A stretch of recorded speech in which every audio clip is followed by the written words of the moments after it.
Indian independence movement, दो topic जो रह गए थे छोटे से, वो मैं नोट्स या तो मैं दे दूंगा या मैंने ग्रुप पे डाल दिए थे। केवल ऐसा कुछ उसमें है नहीं, केवल फैक्चुअल इंफॉर्मेशन है, ये टॉपिक इंपॉर्टेंट है। ठीक है। अब इस टॉपिक में जो अभी क्लास हमारी बची है 6, और उसमें हो नहीं पाएगा। ठीक है। तो जितनी भी क्लासेस लगेंगी, अगर 6 के बाद भी लगी तो मैं अपने पे मैं पढ़ा दूंगा। ठीक, लेकिन इसे कंप्लीट कर देंगे। ठीक है। क्योंकि प्रोफेशन वाइज, मतलब मेरे प्रोफेशन वाइज भी और मेरी रिस्पॉन्सिबिलिटी भी है कि आपको टॉपिक ठीक से आना चाहिए, A to Z, क्योंकि इसी में आके सबके क्वेश्चन अराइज होते हैं, और यहीं आके जो फ्रेशर्स जो होते हैं वो कोई ना कोई, ये कहते नहीं है, किसी भी पॉलिटिकल एलिमेंट किसे बायस होने लगते हैं वो। ठीक। तो Indian independence without any biasing, बिना किसी को बायस हुए न्यूट्रल तरीके से देखेंगे कि इंडियन इंडिपेंडेंस मूवमेंट एक्चुअल में था क्या। उससे पहले जो सबसे इंपॉर्टेंट चीज है इंडियन इंडिपेंडेंस को समझने के लिए, वो इससे रिलेटेड हिस्टोरियोग्राफी है, इतिहास लेखन। क्योंकि डिबेट या कॉन्फ्लिक्ट तब अराइज होता है कि हमें उसके इतिहास लेखन या हिस्टोरियोग्राफी के बारे में पता ही नहीं है। समझ रहे हैं? मान लीजिए फॉर एग्जांपल, एक सबसे बड़ा जो हॉट टॉपिक रहता महात्मा गांधी। अब महात्मा गांधी को देखने के तरीके क्यों अलग हुए? Because of historiography. अगर आप किसी ऐसे ऑथर की बुक पढ़ लें जो कम्युनिस्ट अप्रोच से लिख रहा हो बुक को, किसी ऐसे ऑथर की बुक पढ़ ले जो कैम्ब्रिज हिस्टोरियन हो, तो महात्मा गांधी को देखने का नजरिया बदल जाएगा। है ना? आपकी वो बात समझ में नहीं आएगी फिलहाल, जब तक आपको हिस्टोरियोग्राफी पता ना हो होती क्या है। क्योंकि कॉन्फ्लिक्ट्स तभी अराइजेस होते हैं कि हमें पता ही नहीं, इतिहास को लिखने के कई सारी स्ट्रीम्स हैं, और जब मॉडर्न हिस्ट्री में पहुंचता है तो स्ट्रीम्स में और आपको डिफरेंसेस देखने को मिलेंगे। एंशिएंट हिस्ट्रीज में मैंने शुरू किया था, तभी मैंने हिस्टोरियोग्राफी बताई थी, वहां भी क्यों हमें डिबेट देखने को मिलती है, मॉडर्न हिस्ट्री में ज्यादा है। क्यों? क्योंकि जो कई सारी स्ट्रीम्स है, उसमें जो पहला स्ट्रीम है, जो जिसे हम कहते हैं इंपीरियल हिस्टोरियंस, इंपीरियल हिस्टोरियंस, उनका क्या कहना था कि भारत का जो इंडिपेंडेंस मूवमेंट था, it was a brain child of Britain. Britain की वजह से ही भारत में नेशनल मूवमेंट राइज हुआ था। कॉन्ट्राडिक्टरी लग रहा है कि नहीं? ब्रिटेन की वजह से, मतलब मैं कहूं कि मैं ही अपने खिलाफ आप लोगों को तैयार कर दूं, तो मूर्खतापूर्ण एक बात है कि नहीं? लेकिन वो कहते हैं कि the movement of Indian independence was because of the Britishers only, कि उन्होंने जो organisations, institutions, political as well as administrative developments किए, उसी ने धीरे धीरे after a period of time Bharat में नेशनलिस्ट मूवमेंट को राइज किया। अब भैया, चूंकि इंपीरियल हिस्टोरियंस हैं, उनके सामने नेशनलिस्ट हिस्टोरियंस भी होंगे, उनका कुछ और कहना है। 3 हिस्टोरियंस आप लोग अभी तक पता है, कौन कौन से? इंपीरियल हिस्टोरियंस जो प्रो ब्रिटिशर्स हैं, वो जो पूरी पूरी ब्रिटिश हिस्ट्री लिख रहे हैं। नेशनल हिस्टोरियंस जो नेशनलिस्ट हिस्टोरियंस है, जो इंडिया की ये लेगेसी या कल्चर को बात करते हैं। तीसरी हिस्टोरियंस है जिनको हम कहते हैं कम्युनिस्ट हिस्टोरियंस। पता है, जिनका एक ही एजेंडा है, जो भी बात करेंगे on the basis of economy. But यहां पर आपको एक दो और हिस्टोरियंस मिलेंगे। कौन कौन से? पहला है सबॉल्टर्न हिस्टोरियंस। ठीक। इसके अलावा एक नया हिस्टोरियन का ग्रुप है जिसके हम कहते हैं कैम्ब्रिज हिस्टोरियंस। 1970s के बाद इंडियन इंडिपेंडेंस मूवमेंट को पढ़ने के लिए 2 और स्ट्रीम्स है हिस्टोरियोग्राफी में। सबअल्टर्न, जिनको रंजीत गुहा क्वेश्चन पूछा गया है, subaltern historiography was started by Ranjit Guha. मैं लिखवा दूंगा, परेशान मत होइए, इसीलिए मैंने कहा वो क्लासेस लगेंगी ज्यादा, तो 6 क्लास में नहीं हो पाएगा। और उसके बाद एक और हिस्टोरियंस का ग्रुप आ रहे थे, कहते हैं कैम्ब्रिज हिस्टोरियंस। एक अनिल सील करके व्यक्ति थे जो कैम्ब्रिज से पढ़े हुए थे, उन्होंने इस हिस्टोरियोग्राफी का जो पूरा ग्रुप है उसको स्टार्ट किया। तो पहली हेडिंग डाल लीजिए, rise of nationalism. Rise of nationalism. अब इसमें एक सब हेडिंग डाली हिस्टोरियोग्राफी।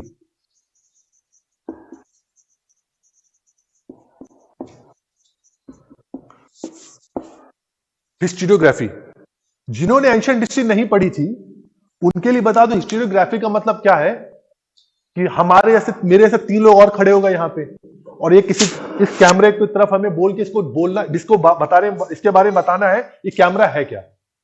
3 लोग हैं, 3 अलग अलग दृष्टिकोण हैं, देखने के तरीके हैं।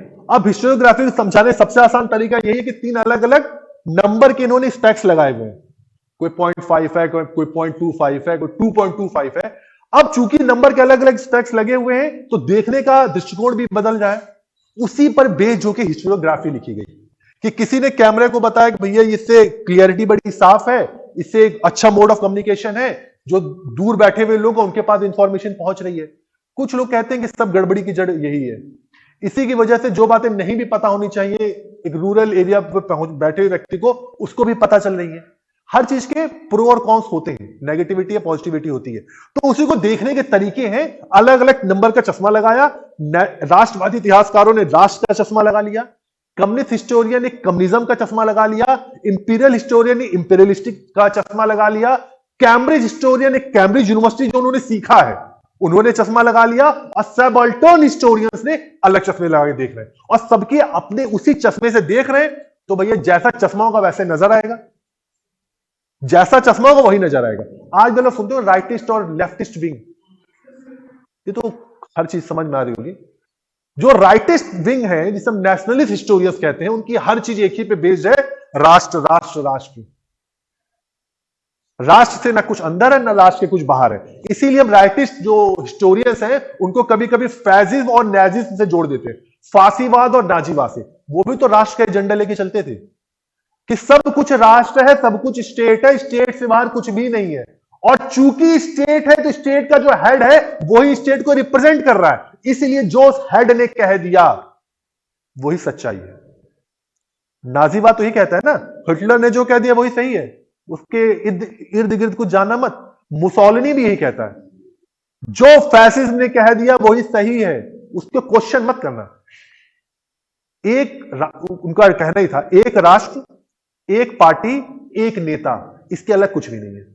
One nation, one party and one leader. इसीलिए हिटलर ने तो अपने देश में जो चर्च थे ना उसको भी अपने अंडर ही कर लिया। उसका कहना था भक्ति बस दो, भक्ति एक ही हो सकती, दो नहीं हो सकती, या तो भक्ति ईश्वर की कर लो या भक्ति स्टेट की कर लो। थोड़ा सा अपने यहां से गड़बड़ हो जाता है, हमारे में भक्ति अभी भी ईश्वर की भी होती है और स्टेट की भी होती है। वो कहता है नहीं, भक्ति बस स्टेट की हो सकती है, ईश्वर की भी नहीं, क्योंकि उसको लगता है ईश्वर की भक्ति होने लगी तो भी आदमी गड़बड़ी करेगा, इसीलिए बस एक। तो पहला लिख लीजिए हिस्टोरियोग्राफी में जो पहला है, इंपीरियलिस्ट हिस्टोरियंस। शॉर्ट में पढ़ेंगे, ऐसे तो बहुत लंबा टॉपिक है, हिस्टोरियोग्राफी पे क्लासेस चलती हैं, हम शॉर्ट में पढ़ेंगे कहना क्या चाहते हैं बस। इसीलिए जब हम आगे को जो कंटिन्यू करेंगे ना तो गांधी पे क्वेश्चन अराइज होने कम हो जाएंगे, गांधी पे क्वेश्चन अराइज होने कम हो जाएंगे, क्योंकि सुमित सरकार एक जो कम्युनिस्ट हिस्टोरियन है, उन्होंने गांधी की बखियां उधेड़ दी हैं। वो हर जगह उन्होंने गांधी को क्रिटिसाइज ही किया है। गांधी मूवमेंट शुरू कर रहे हैं या गांधी मूवमेंट बंद कर रहे हैं, हर चीज के पीछे वो कहते हैं कैपिटलिस्ट फोर्सेस ही हैं, वो गांधी को मूवमेंट के लिए इनिशिएट करवाती हैं। जब उनको लगता है कि मूवमेंट गांधी के कंट्रोल से बाहर जा रहा है, गांधी मूवमेंट से हाथ पीछे कर लेते हैं। तो आपको समझ बेहतर हो जाएगी। इंपीरियल हिस्टोरियन लिख लीजिए, एक प्रीलिम्स के हिसाब से एक नाम है, लिख लीजिए R Coupland. According to R Coupland, according to R. Copeland,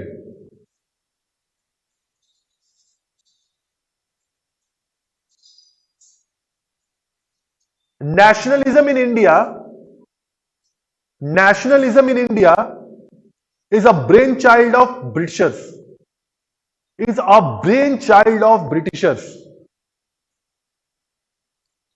Brainchild of Britishers. चेहरा बदला हुआ लग रहा है, हमारा गांव तो दाढ़ी ऐसी रहती है। अच्छा, look is a brain child of Britishers. अब इनका कहना क्या है, कुछ पॉइंट्स में बस नोट डाउन करते जाइए, कहना क्या चाहते हैं, समझ तो जाएंगे ना। हर चीज डिक्टेट नहीं करा सकता मैं, क्योंकि फिर और टाइम लगेगा हमें। अब ब्रेन चाइल्ड ऑफ ब्रिटिशर्स क्यों कहते हैं ये? अकॉर्डिंग टू आर कुपलैंड, भारत में नेशनलिज्म शुरू इसलिए हुआ था इससे पहले था क्या, ब्रिटिशर से पहले था क्या? India was a group of feudal states. ये मान लीजिए है India, India was a group of feudal states. Nationalism का कॉन्सेप्ट ही नहीं था। Jhansi was of in its own state, Maratha का अपना स्टेट है, साउथ में अलग स्टेट है, राजपूत अलग स्टेट है, सिख अलग स्टेट है, उड़ीसा का अलग स्टेट है, सब अपने अपने फ्यूडल स्टेट से बटे हुए थे बिफोर ब्रिटिशर्स। ब्रिटिश जब आते हैं तो करते क्या है, वो कुछ चीजें स्टार्ट करते हैं। कौन कौन सी चीजें हैं लिखिए। पहला क्या करते हैं, ऑर्गेनाइज पॉलिटिकल एडमिनिस्ट्रेशन।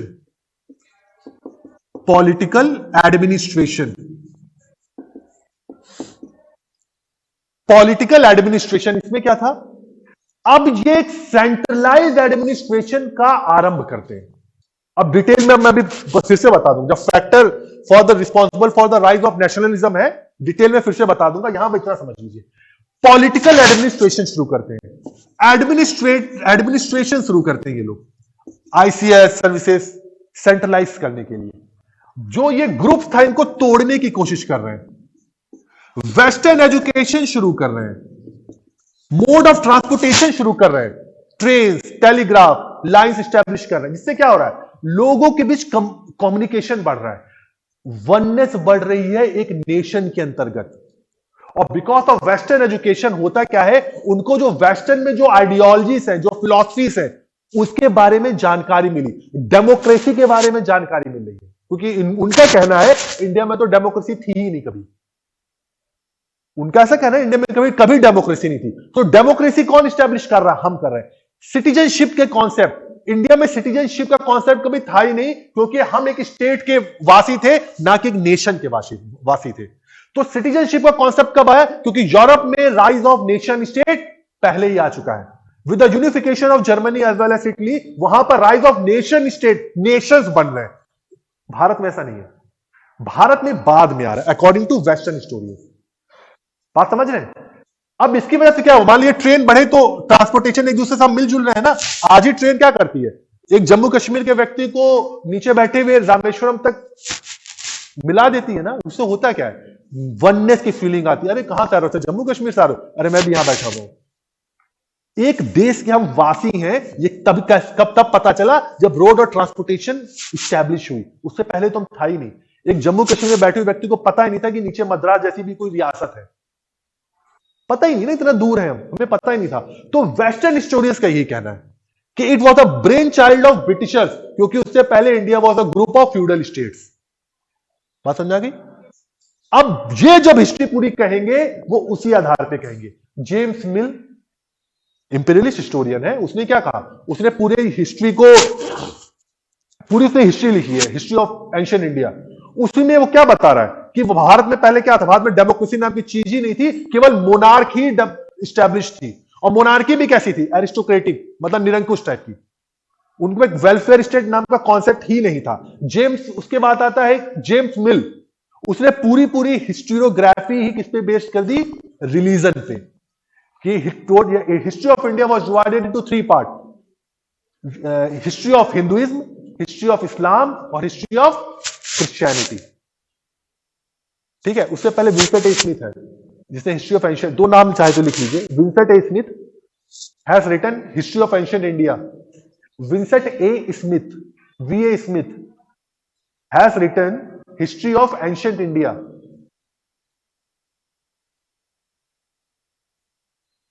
और दूसरा नाम लिखिए James Mill, he has divided history of India, he has divided history of India into on religion basis, on communal basis, history of India on communal basis, like ancient India belongs to Hinduism, सब आपको राजा ही मिलेंगे, medieval India belongs to Islam और modern India belongs to Christianity। गलत है कि नहीं? तो divide and rule policy तो है ना ये। अब आपने बता दिया कि आरंभ में हम केवल भारत में हिंदू थे, तो इस्लामिस्ट क्या हो गए, इन्वेडर्स हो गए, आउटसाइडर्स हो गए, क्लैशेस स्टैब्लिश कर दिया कि नहीं आपने। और क्रिश्चियनिटी की बात आती है, बोला तुम दोनों गधे थे, तुमको डेवलप करने का हमने किया है, इसीलिए मॉडर्न हिस्ट्री है। आफ्टर 1757 वो मॉडर्न हिस्ट्री की स्टार्टिंग मानते हैं। जब हम गुलाम बने तो वो क्या कहते हैं, भारत में मॉडर्न हिस्ट्री स्टार्ट हुई है। आयरनी दिख रही है कि नहीं? हमारी गुलामी और उनकी आधुनिकता एक साथ है। हिस्ट्री में यूरोपियन हिस्ट्री, मॉडर्न हिस्ट्री कब आती है? जब age of industrial revolution start होता है। Age of industrial revolution start होता है, या कह लीजिए उससे पहले एज ऑफ रिनेसा से। रिनेसा हो रहा है, उसके बाद धीरे धीरे आपके एज ऑफ इंडस्ट्रियल रेवोल्यूशन पे पीक पहुंच रहा है। हमारे यहां क्या है, हमारे जब हम गुलाम बन रहे हैं तो कहते हैं आपकी मॉडर्न हिस्ट्री स्टार्ट हो रही है। ये बात समझ में आ गई इंपीरियल हिस्टोरियंस की। अगला लिख लीजिए नेशनलिस्ट हिस्टोरियंस। नेशनलिस्ट हिस्टोरियंस,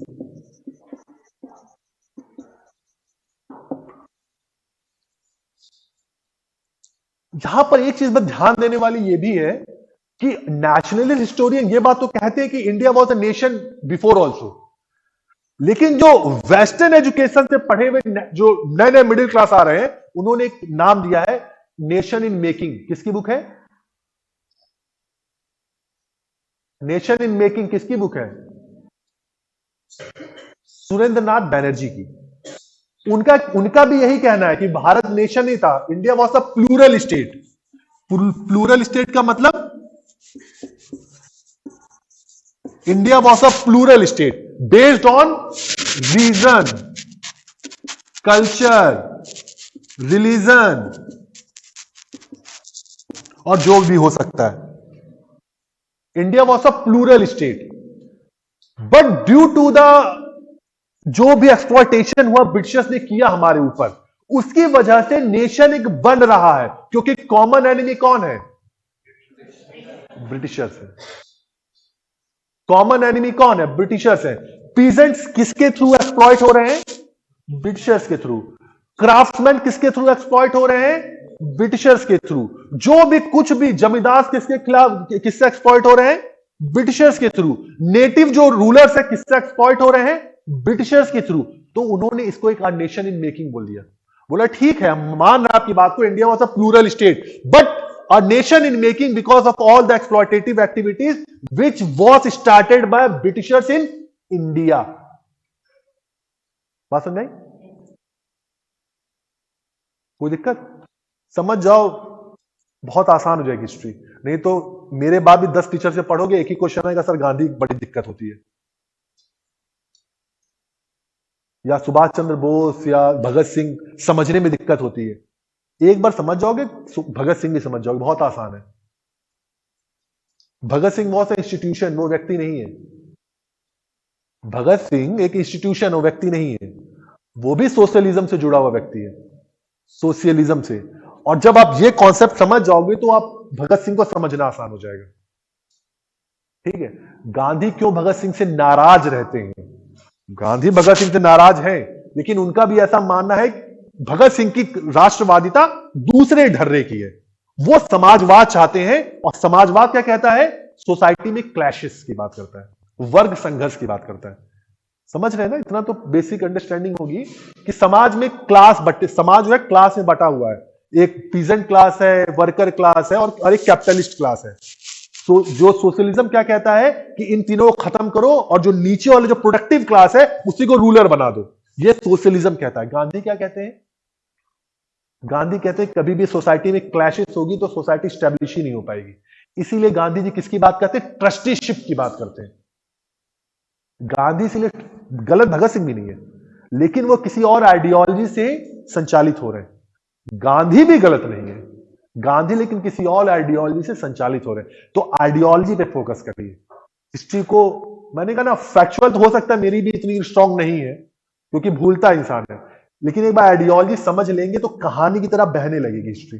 और जिस दिन बहने लगेगी उस दिन इतिहास समझ जाएंगे। एक सुना है ना, भानु कहीं का रोड़ा कहीं का पत्थर, इस टाइप एक मुहावरा है कि वो कहीं का रोड़ा जो भी है, भानुमति ने कुनबा जोड़ा। वो वाली स्थिति खत्म हो जाएगी कि यहां से 2 फैक्ट उठा लिया, वहां से 4 फैक्ट उठा लिया, वहां से 2 फैक्ट उठा लिया, तो फैक्ट में ही खत्म हो जाएगा मामला। इतिहास समझ जाएंगे तो ये एक्ट फैक्ट वाला खेल खत्म हो जाएगा। कभी कभी हम एलिमिनेशन मेथड से भी क्वेश्चन सॉल्व कर लेते हैं। अगर आपको बेसिक अंडरस्टैंडिंग है तो ठीक है, नहीं रटा हुआ इतिहास है तो हम ये तो पता होगा ना इस टाइम पीरियड में ये इवेंट हुआ था। अगर आपको क्रोनोलॉजी याद है तो आराम से अरेंज हो जाते हैं फैक्ट्स भी। ठीक, तो हिस्ट्री को थोड़ा स्टोरी लाइन से समझिए, वो छोड़ दीजिए जो फैक्ट फैक्ट फैक्ट फैक्ट खेलते हैं, उससे वो हिस्ट्री नहीं है। ठीक, दूसरी और तीसरा आ जाइए, ये समझ गए ना, तीसरा पॉइंट, मार्क्सिस्ट हिस्टोरियंस।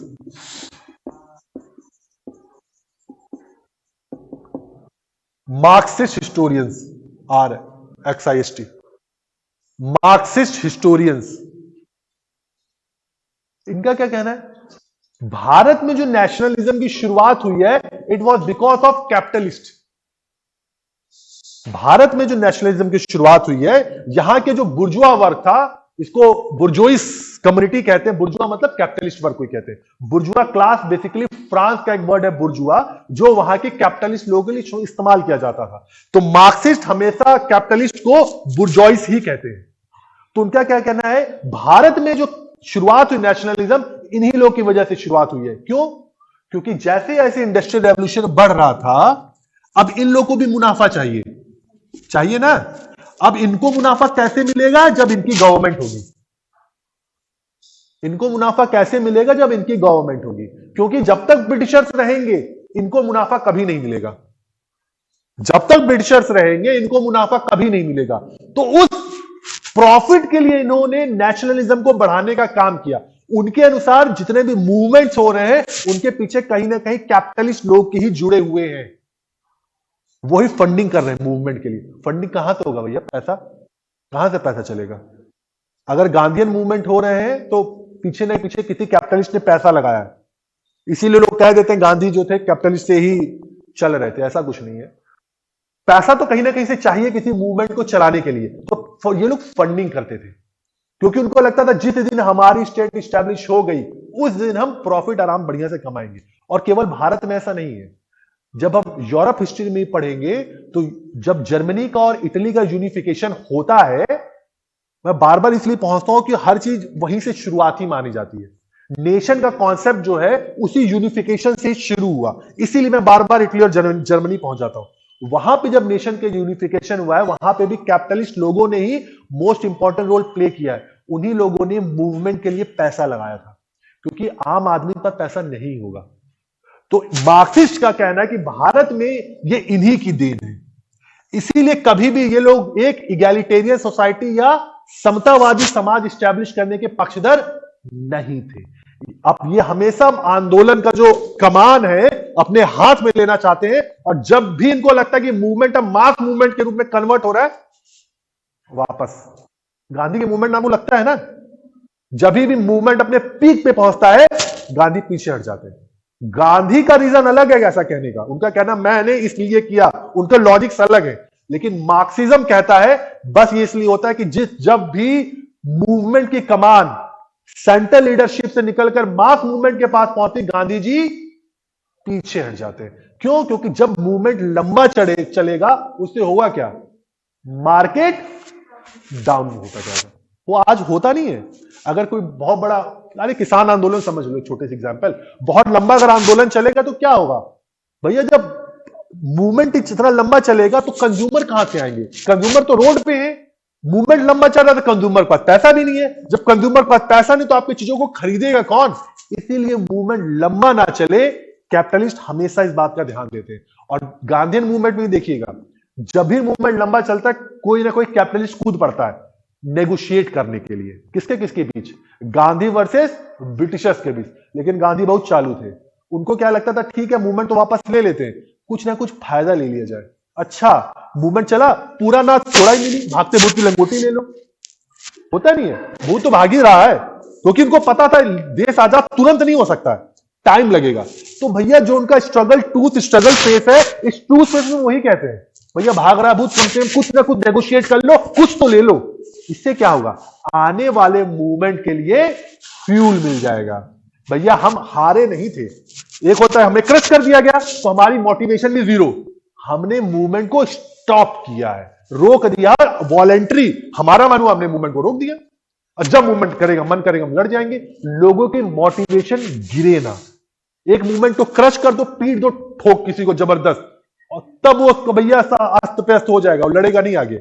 लेकिन मैं ही लड़ा, 2 थप्पड़ मारा और मैंने कहा शांति शांति शांति।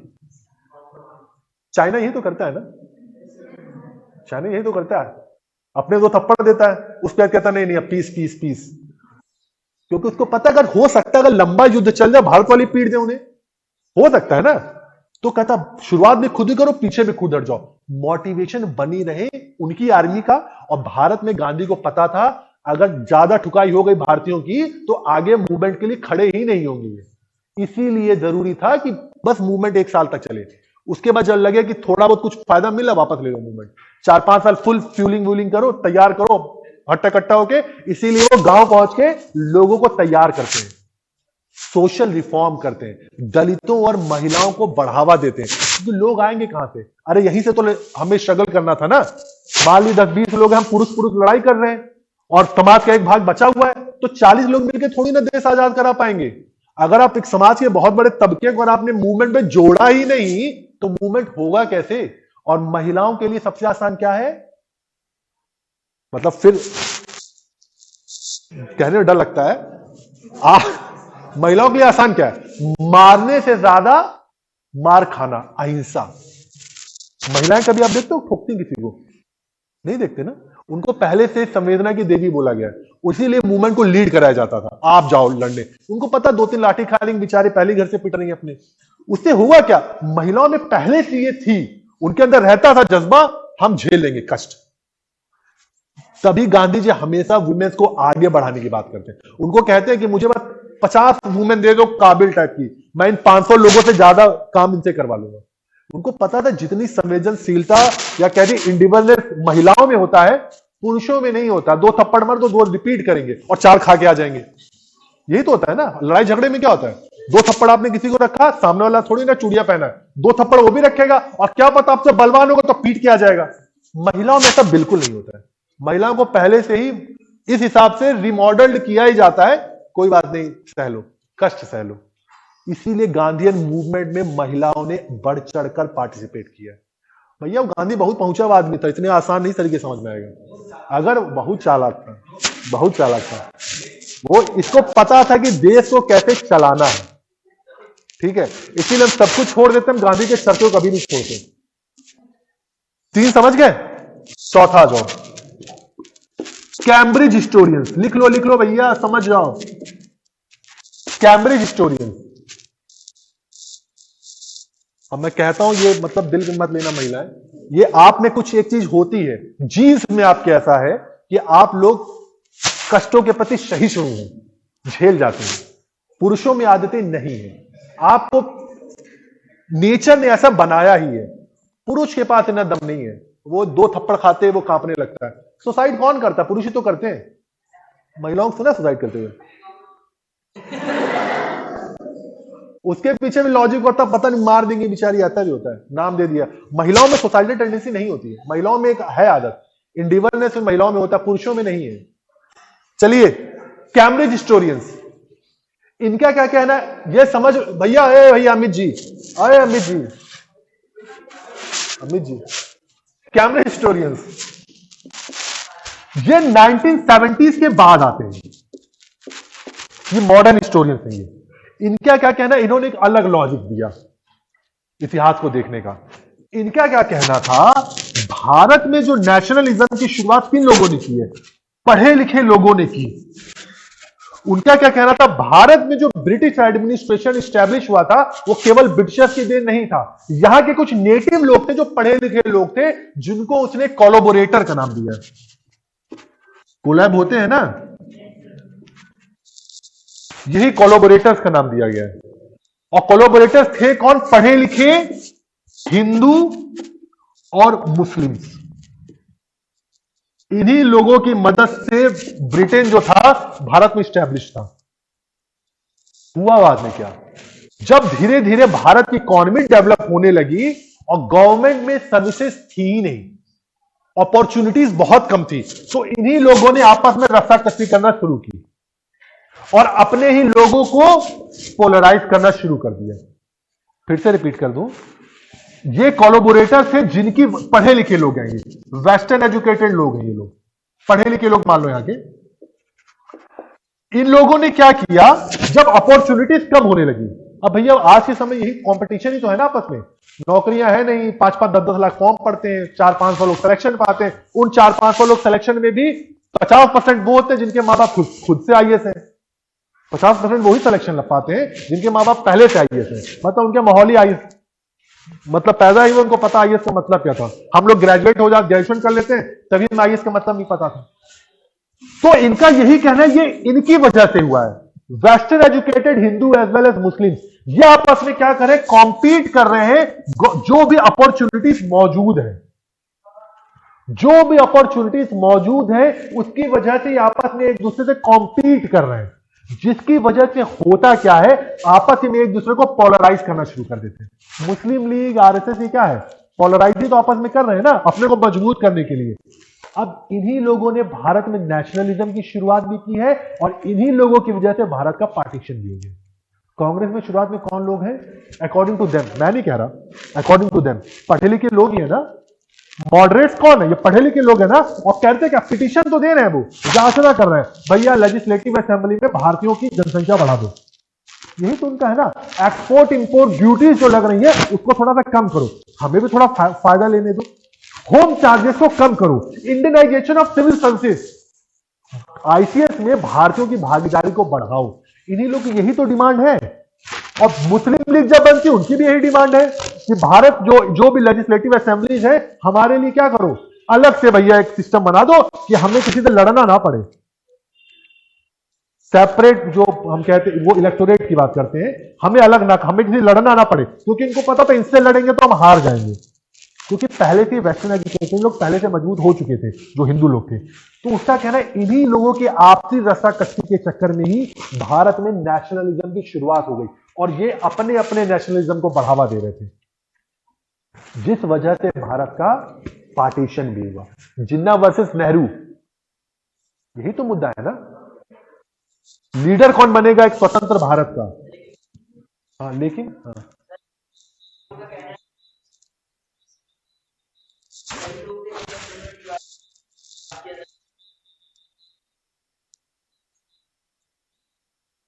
इकबाल, मोहम्मद इकबाल, जब हम लोग वहां पहुंचेंगे ना तब हम बात वहां करेंगे, फिलहाल इसको समझ लीजिए। अभी फिलहाल मोहम्मद इकबाल ने देश को बांटने की बात नहीं की थी, वो हिंदुस्तान की बात कर रहे थे। मोहम्मद इकबाल के बाद एक रहमत अली थे, उन्होंने पहली बार बात शुरू की है बांटने की, उससे पहले बांटने का मतलब इकबाल का बांटने से लेना देना नहीं है। ये बात समझ आ गई, सबको आ गई। और एक जो लास्ट हिस्टोरियंस का ग्रुप है उसको कहते हैं सबअल्टर्न, सबअल्टर्न,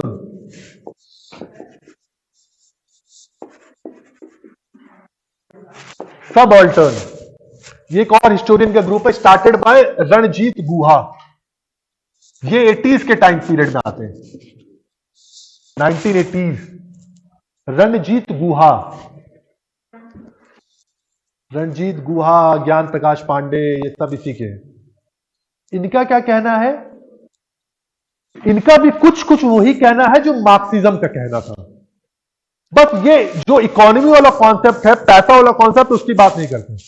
उनका कहना है भारत में जितने भी नेशनल मूवमेंट हो रहे हैं उसमें प्रेशर कौन क्रिएट कर रहा है, लोअर क्लास।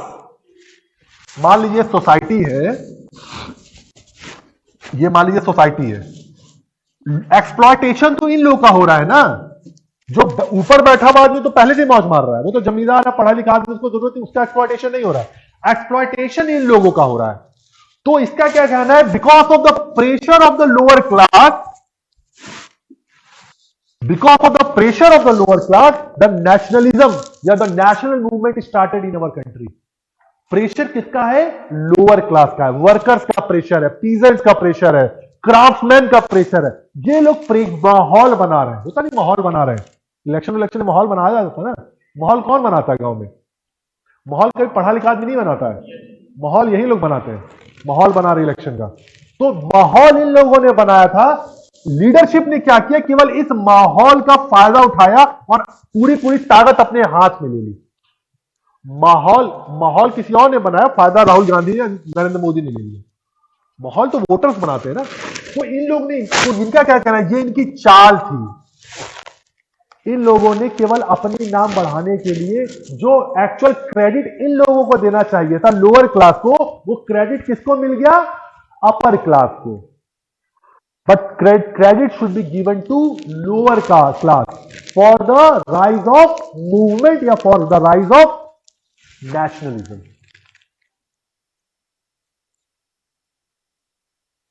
शॉर्ट में बता रहा हूं लेकिन समझ जाओ, जरूरी था, क्योंकि इस पे और बहुत कुछ बताया जा सकता है। ठीक है, अब एक नई फिलॉसफी है जिसे हम कहते हैं एंग्लो अमेरिकन फिलॉसफी। वो क्या कहती है? उसके अनुसार भारत में वतन नेशनलिज्म का कॉन्सेप्ट पहले से था, जिसको हम ट्रेडिशनल पैट्रियोटिज्म कहते हैं। ट्रेडिशनल पैट्रियोटिज्म, परंपरागत देशभक्ति। लेकिन उस देशभक्ति थी कैसी? उनकी भक्ति उनके देश के लिए। गांव का कौन है? जैसे गांव के जो लोग होते हैं कहते नहीं है, अच्छा हम ही लोग नेटिव, अरे अपने देश जा रहे हैं, गाजीपुर के होंगे तो कहेंगे अरे अपने देश जा रहे हैं, अपने वतन जा रहे हैं। तो उनके लिए उनका देश वो है, उनके लिए उनका देश वो है। लेकिन अंतर क्या था? भारत में एक बड़ी अच्छाई थी क्या? भारत का जो ज्योग्राफी है वो पहले से नेशन के रूप में स्टैब्लिश हुआ ही है। विष्णु पुराण में पहले ही कहा गया था एंशिएंट इंडिया में, जम्बूद्वीप जो है, जम्बूद्वीप कहा जाता था, जम्बूद्वीप जो है उसको 3 तरफ से समुद्र घेरता है और ऊपर से माउंटेन घेरता है। भारत की ज्योग्राफी नेशन बनने के लिए थी, किसी ने बनाया नहीं। भारत पैदा ही एक राष्ट्र के रूप में हुआ है। और भारत के जो रिलीजियस सेंटर्स हैं आपस में कम्युनिकेट करते हैं। दक्षिण में रामेश्वरम, जो भी कह लीजिए, पुरी, द्वारका और जोशीमठ। क्या है ये? एक राष्ट्र के रूप में दिख रहा है कि नहीं आपको? तो ये लोग क्या है, उनका क्या कहना, भारत में ट्रेडिशनल पैट्रियोटिज्म पहले से था, आपने कोई आगे तीर नहीं मारा। बस ये था कि वो ट्रेडिशनल रूप में था, परंपरागत रूप में था। जब इन लोगों को वेस्टर्न एजुकेशन, जब इन लोगों को पता चला शिक्षा क्या होती है, आपने कुछ इनको एक प्लेटफॉर्म प्रोवाइड किया, मोड ऑफ ट्रांसपोर्टेशन प्रोवाइड किया, तो यही जो ट्रेडिशनल पैट्रियोटिज्म था वो निखर के सामने आ गया, जो मॉडर्न टाइम राष्ट्रवाद है। भारत में ट्रेडिशनल पैट्रियोटिज्म हमेशा से था। ये किनका कहना था? एंग्लो अमेरिकन हिस्टोरियंस का। ए बेली करके एक हिस्टोरियन, उनका कहना था। लेकिन चलिए, ट्रेडिशनल पैट्रियोटिज्म कभी बात हो, देश परदेश समझे रखिएगा। गाजीपुर वाला जब अपने यहाँ तक परदेश जा रहे हैं, परदेश मतलब अरब नहीं जा रहे हैं, उनके लिए परदेश लखनऊ ही हो गया है, उनके लिए परदेश लखनऊ ही है। ठीक, ये बात समझ में आ गई सबको? किनका? बेली करके, ए बेली। अरे इतने मैंने मुझे भी तो बताना पड़ेगा, मुझे कुछ एक्स्ट्रा आता है, इसलिए बस बता दिया था। आगे आ जाइए। Factor responsible for rise of nationalism.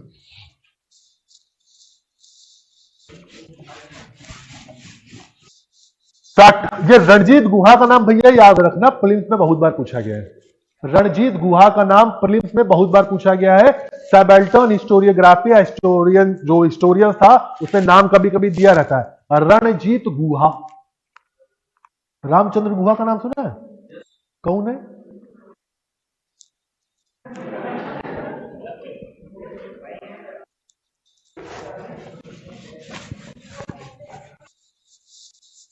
चलो,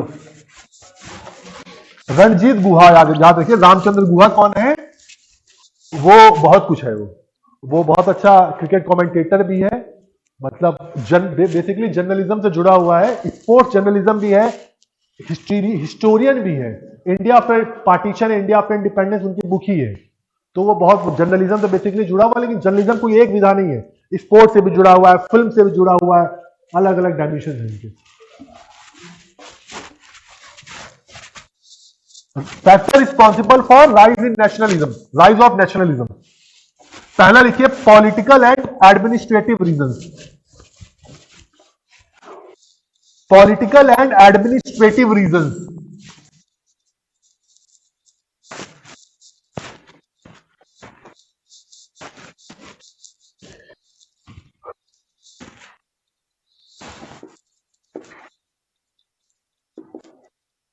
पॉलिटिकल एंड एडमिनिस्ट्रेटिव रीजंस।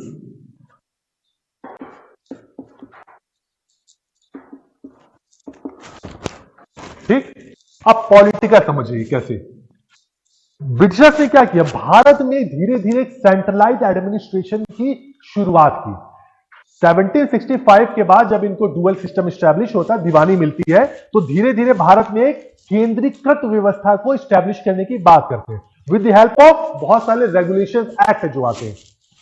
पहला 1773 जिसमें जो बंगाल का गवर्नर था, मतलब अभी तक जो गवर्नर था उसको बंगाल का गवर्नर स्टैब्लिश कर दिया गया। ठीक है, उसके बाद अगली जो इंपॉर्टेंट है इनकी उसके लिए, तो वो है 1833 का। 1833 उसमें क्या है, the governor of Bengal was known as governor general of India. Centralise administration की बात हो रही है ना। उसके बाद अगला आता है 1853। 1853 इसमें क्या हुआ, अब जो बंगाल में बैठा हुआ गवर्नर जनरल था उसने बंगाल में लेफ्टिनेंट गवर्नर स्टैब्लिश करना शुरू कर दिया।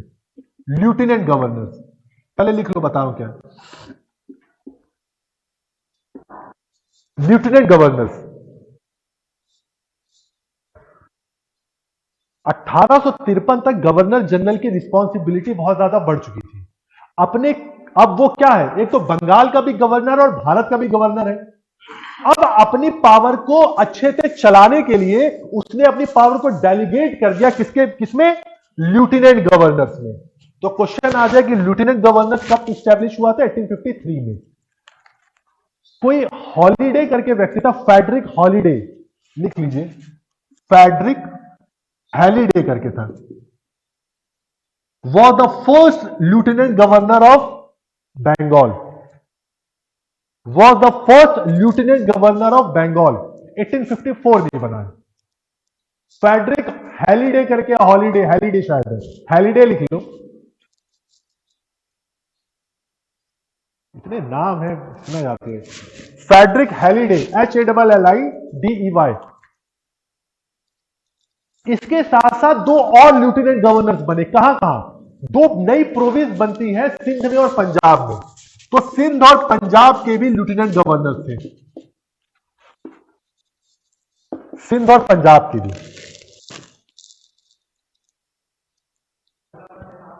बंगाल का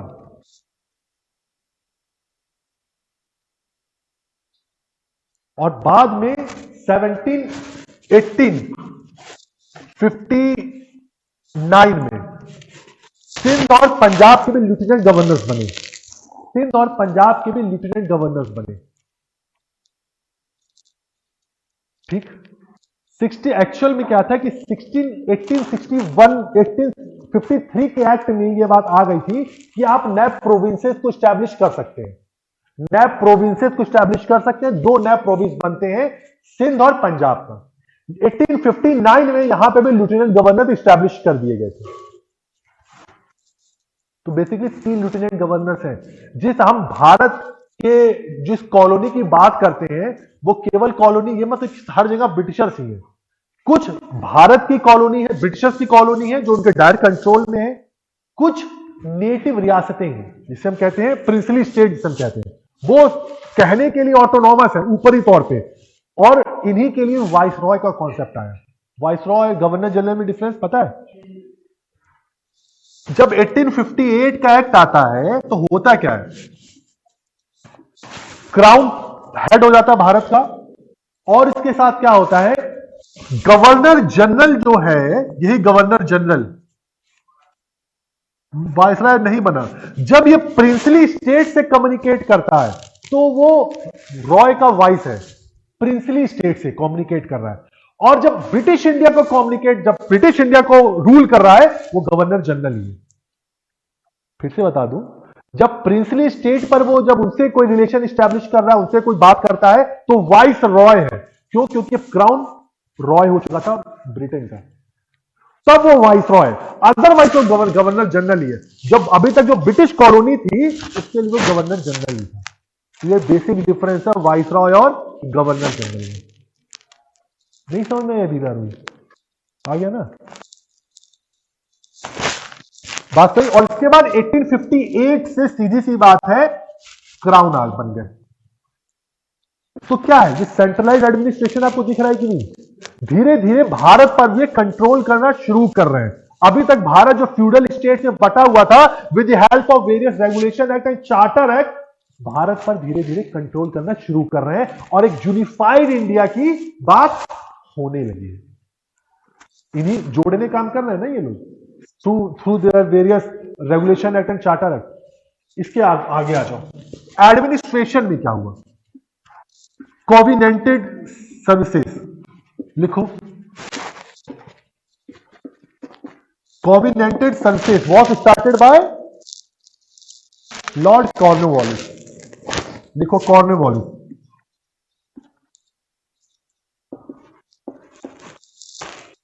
Covenanted services was established by Lord Cornwallis.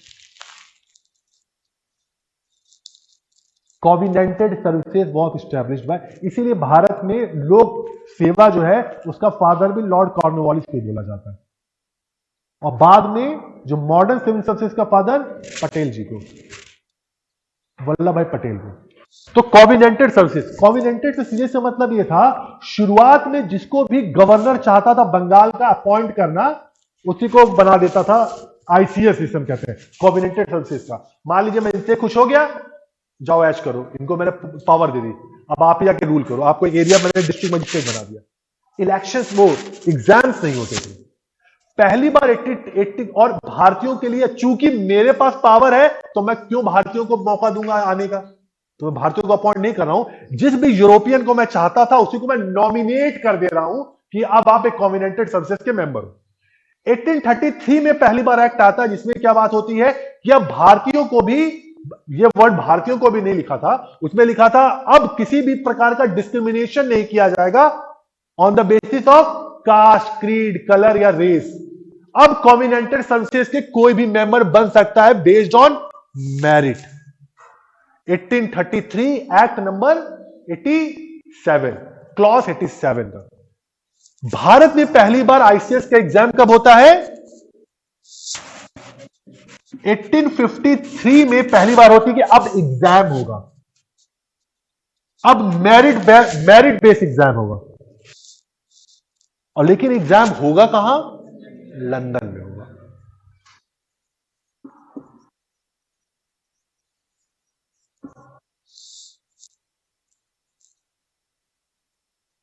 ठीक, बात समझ? यहां तो किसी को दिक्कत? अब इसके बाद क्या हो रहा है? भारतीय चूंकि अब पढ़ना लिखना शुरू कर दिया इन्होंने भी। हाँ, ये मैकॉले कमीशन के ही रिपोर्ट क्या था, मेरी मैकॉले कमीशन पर यह स्टैब्लिश किया गया था कि now the selection will be based on merit, not on nomination.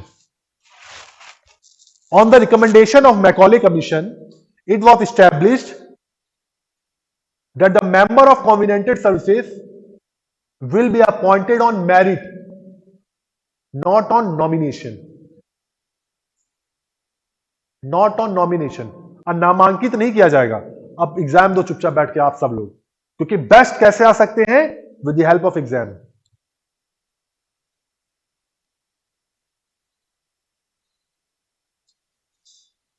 एक रूलिंग क्या बनी थी? लंदन में एग्जाम होगा, 18 से लेकर 23 साल तक के बच्चे एग्जाम दे सकते हैं। 3 अटेम्प्ट होगा, 3 अटेम्प्ट होगा, और हॉर्स राइडिंग इन मैंडेटरी। आपको हॉर्स राइडिंग आनी चाहिए, नहीं आएगी तो भगा दिए जाओगे, मतलब एलिजिबल आप नहीं रहोगे। तो ये 3 चीजें बनी। पहला एज लिमिट ये थी 18 से 23, 3 अटेम्प्ट दिए गए आपको, और उसके बाद हॉर्स राइडिंग मैंडेटरी थी। और जब आप एग्जाम पास आउट कर लोगे, और लंदन में एग्जाम देना था, आप एग्जाम कर लोगे, उसके बाद आपकी पढ़ाई शुरू होती थी। कहां कहां पे? जो बड़ी बड़ी यूनिवर्सिटीज है लंदन की, Cambridge university, Oxford university, Trinity university, अलग अलग यूनिवर्सिटीज है, वहां पे आपकी पढ़ाई शुरू होती थी। लेकिन ये एक बेसिक एलिजिबिलिटी थी एग्जाम देने वालों की। ठीक, उसके बाद 1870 में तय किया गया, 53 तक समझ आ गया ना? 1870 में यह तय किया गया कि लगभग 20% भारतीयों को कोविनेंटेड सर्विसेज में स्पेस दिया जाएगा। 1870 में बात स्टैब्लिश की गई कि लगभग लगभग 20% of the Indians will be given place in covenanted civil services. पहला आईसीएस कौन था? सत्येंद्रनाथ टैगोर, 1864 में। 1864 में।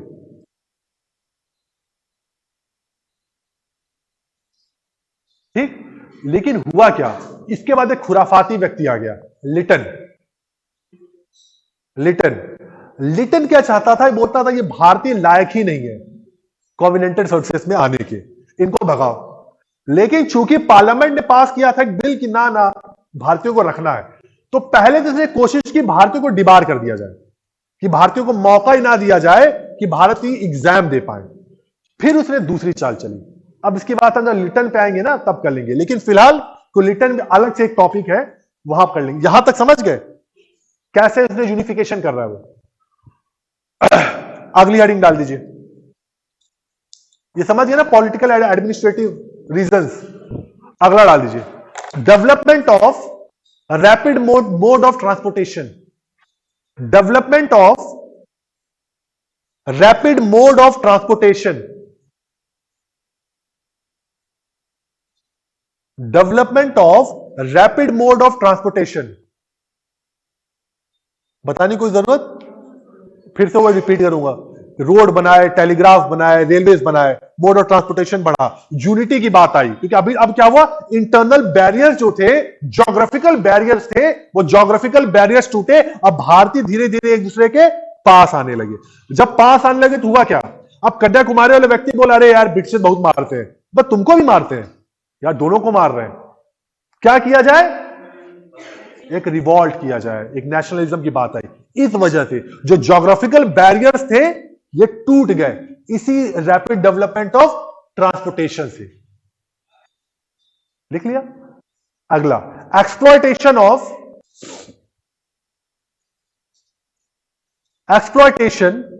The Indians. Exploitation of Indians in the field of economy. In the field of economy.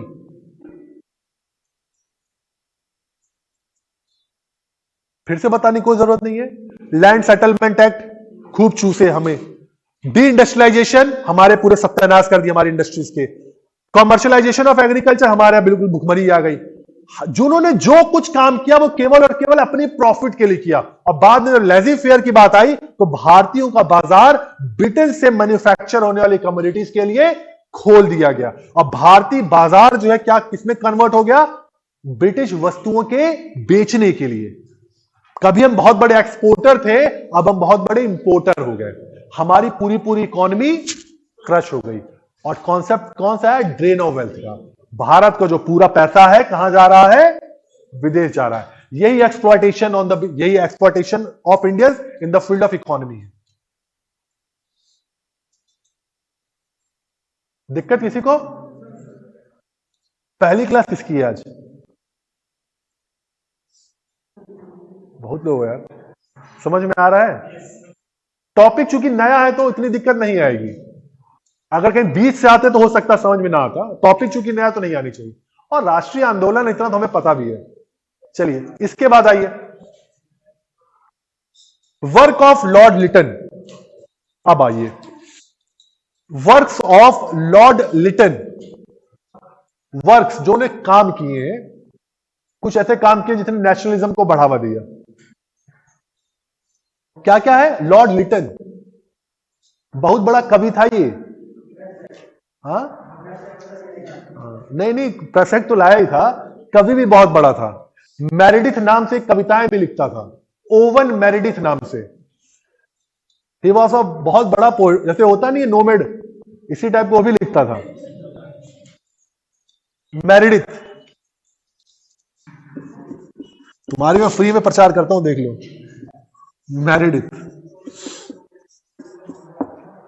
Meredith नाम से पोएम्स भी लिखता था।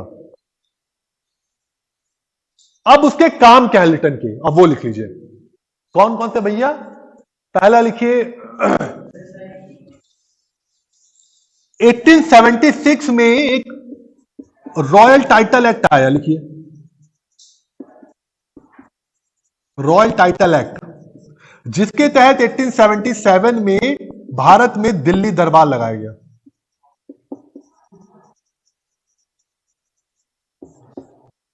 Delhi durbar. And Queen Victoria was declared as empress of India. And Queen Victoria was declared as empress of India. 1877 Delhi में दरबार। अब मान लीजिए दिल्ली दरबार कैसे हुए, मोदी जी गए अमेरिका में तो कौन से टाउन स्क्वायर, न्यूयॉर्क स्क्वायर पे बढ़िया से दरबार नहीं लगाया गया था, या मान लीजिए XYZ भारत में आया तो बढ़िया सा दरबार लगाया गया। हम उसको रिसीव कर रहे हैं तो उसके लिए बढ़िया सा सजावट उजावट हुई। होता नहीं कॉमनवेल्थ गेम्स के लिए बढ़िया सजावट, मार्केट होते, पैसा खर्च किया जाता है, बैनर्स बड़े बड़े लगाया जाता है, होर्डिंग्स लगाए जाते हैं। तो वैसे दिल्ली दरबार लगाया गया। और इस दिल्ली दरबार में क्यों लगाया गया? क्वीन विक्टोरिया को आना था और क्वीन विक्टोरिया को भारत की साम्राज्ञी या एम्प्रेस ऑफ इंडिया डिक्लेयर किया गया 1877 में। गड़बड़ी क्या थी? अभी तक बुराई नहीं थी, क्वीन थी, सही बात भी है, उसको तो 1880 में घोषित किया गया था। इसी समय फैमिन बहुत बड़े आए हुए थे भारत में, अकाल पड़े हुए थे भारत में बहुत बड़े। और ऐसे समय जब भारत में खाने की समस्या है, आपने इतने बड़े दिल्ली दरबार लगाकर भारत के पैसे को वेस्ट कर दिया, जिससे क्या आया कि ब्रिटिशर्स अभी हमारे लिए काम नहीं कर रहे हैं, ये केवल और केवल अपने लिए काम कर रहे हैं या अपने को ग्लोरीफाइड कर रहे हैं। और किस पर, किसके आधार पर? हमारे खाने के आधार पर, हमारी रोजी रोटी के आधार पर। सब तुमसे लूटी लिए और जब खाने के लिए नहीं तो दिल्ली दरबार लगाने की जरूरत क्या थी? एक्सप्लॉयटेशन था। लिख लीजिए, यहां लिख लीजिएगा, during this time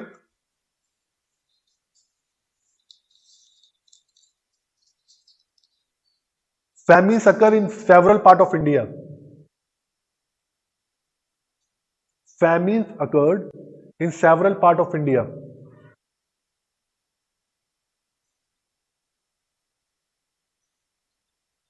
And on the same time, because of Delhi Darbar, most of the resources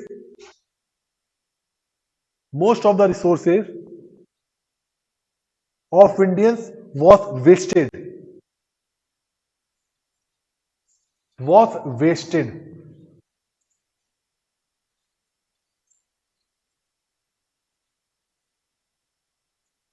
ठीक है, बात समझ में आ गई?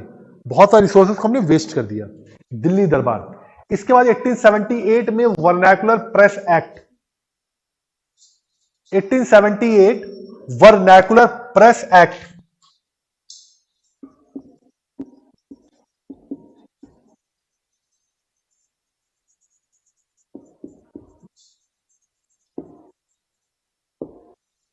वर्नैकुलर प्रेस एक्ट, ये क्या है?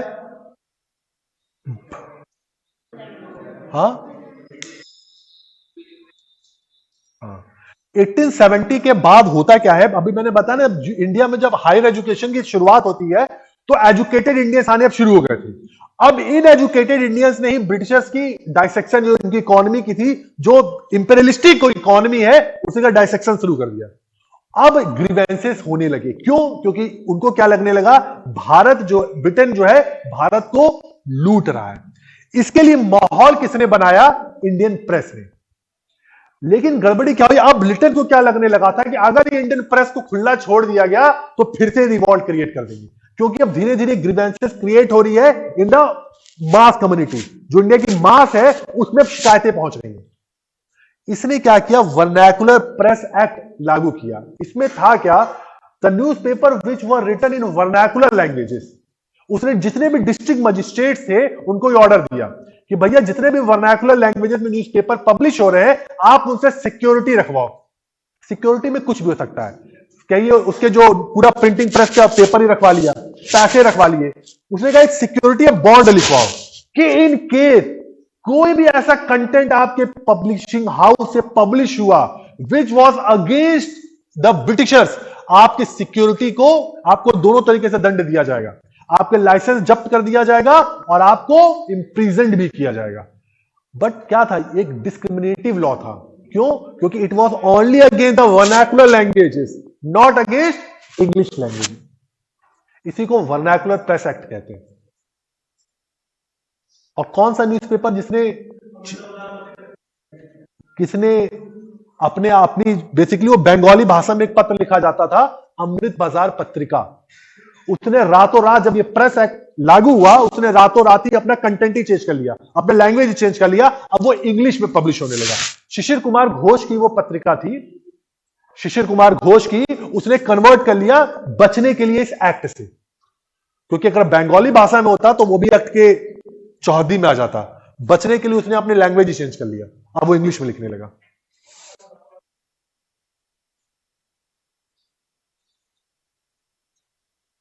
और किस पर लागू किया गया था? वर्नाकुलर प्रेस एक्ट सबसे पहले किस न्यूज़पेपर पे इनेक्ट किया गया? सोम प्रकाश पे। सोम प्रकाश। हाँ भैया, क्या कौन सा? हाँ, सोम प्रकाश न्यूज़पेपर का नाम है। ईश्वर चंद विद्यासागर का शायद न्यूज़पेपर था ये, उन पर सबसे पहले लागू किया, इनेक्ट हुआ ये एक्ट। न्यूज़पेपर का नाम मैंने लास्ट क्लास में, वो मैं जो है ना वो फैक्ट शीट, वो मैंने दे दिए, सारे न्यूज़पेपर के नाम उसे मिल जाएंगे। सोम प्रकाश पहली बार इनेक्ट हुआ, और किसने बचने के लिए अपना लैंग्वेज चेंज कर लिया था? अमृत बाजार पत्रिका। इसके साथ साथ अभी इसने और बहुत कुछ किया। आर्म्स एक्ट, अगला लिखिए, आर्म्स एक्ट 1878। आर्म्स एक्ट,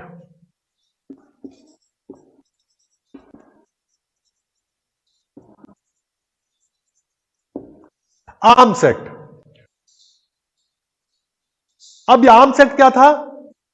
इस एक्ट के अकॉर्डिंग लिखिए, according to this act, according to this act, Indians can sell, purchase, Indian can sell or purchase arms only after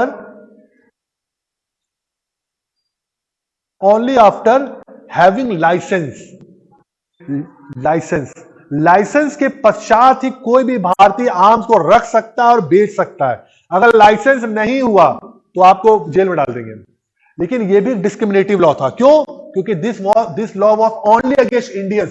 किसी भी यूरोपियन के लिए लॉ नहीं था कि यूरोपियन बिना लाइसेंस के भी रख सकते हैं, बट इंडियंस के लिए लाइसेंस रखना अनिवार्य कर दिया गया।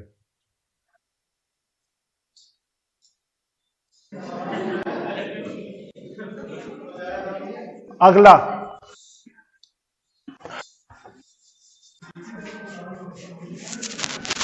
Export import act. Export import act 1879। Export import act 1879। इसमें क्या हुआ? इससे पहले लगभग 1876 के आसपास सेकेंड एंग्लो अफगान वॉर हुआ।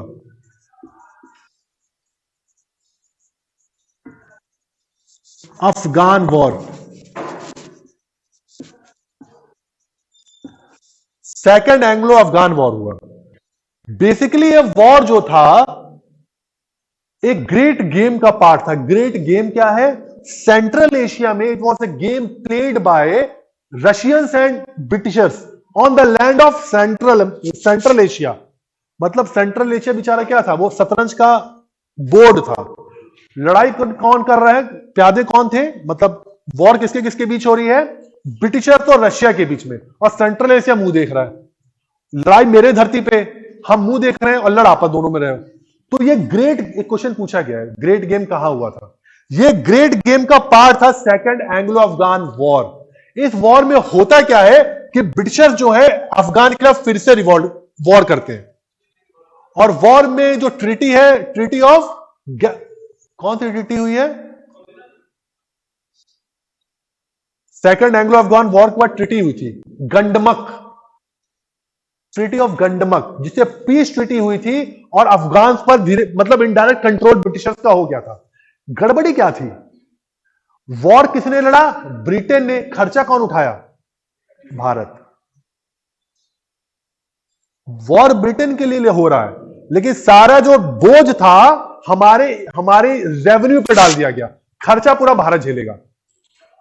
अभी तक पहले से हम होम चार्ज से परेशान थे कि भारत कितना ज्यादा पैसा होम चार्ज के नाम पर भारत से बाहर जा रहा है, लेकिन अब एक और एक्स्ट्रा बर्डन, कैसा? सेकंड एंग्लो अफगान वॉर का। ठीक, अब इसके बाद क्या हुआ कि अब एक्सपोर्ट इंपोर्ट एक्ट आया 1879 का। इस एक्ट में क्या तय हुआ कि ब्रिटिश पार्लियामेंट ने, लिखो, ब्रिटिश पार्लियामेंट या ब्रिटिश हाउस ऑफ कॉमन्स,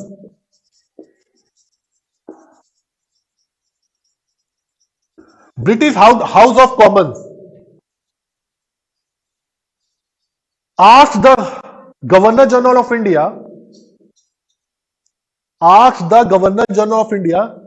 समझ में नहीं आ रहा आपको? चेहरे से लगा नहीं आया, क्या नहीं आया? अच्छा, लिख लीजिए पहले। Asked the Governor General of India, किसके लिए? कि जो ट्रेड बैरियर्स है उसको खत्म कर दो, एक्सपोर्ट और इंपोर्ट को बिल्कुल खत्म कर दो, जिससे ब्रिटिश कमोडिटी भारत में आसानी से पहुंच सके।